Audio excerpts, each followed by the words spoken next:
আল্লাহ রাব্বুল আলামিন পুরাটা রমজানুল মোবারককে রাহমাত, বারকাত, নাজাত দিয়ে ভরপুর করে রেখেছেন।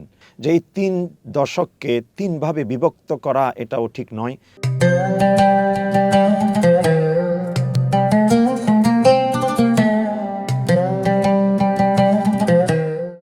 আসসালামু আলাইকুম ওয়া রাহমাতুল্লাহি ওয়া বারাকাতুহু।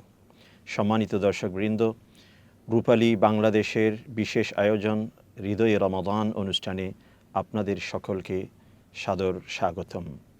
আপনাদের সাথে রয়েছি আমি হাফেজ মাওলানা মুফতি মোহাম্মদ দিলাওয়ার হোসেন, খতিব, বনানী সেন্ট্রাল জামে মসজিদ। সম্মানিত দর্শকবৃন্দ, আমাদের একটি গুরুত্বপূর্ণ প্রশ্ন এসেছে।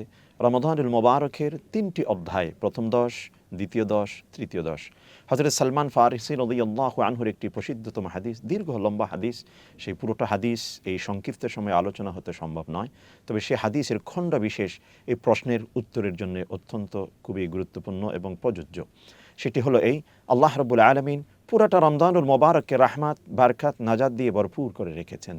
তবে ওলামায়ে কেরামরা বিশেষভাবে প্রথম ১০ দিনকে রহমতের জন্যে, দ্বিতীয় ১০ দিনকে মাগফিরাতের জন্যে এবং তৃতীয় ১০ দিনকে আল্লাহ পাক জাহান্নামীদেরকে মুক্তি দেওয়ার উপলক্ষে তৃতীয় ১০ দিনকে সাজিয়েছেন।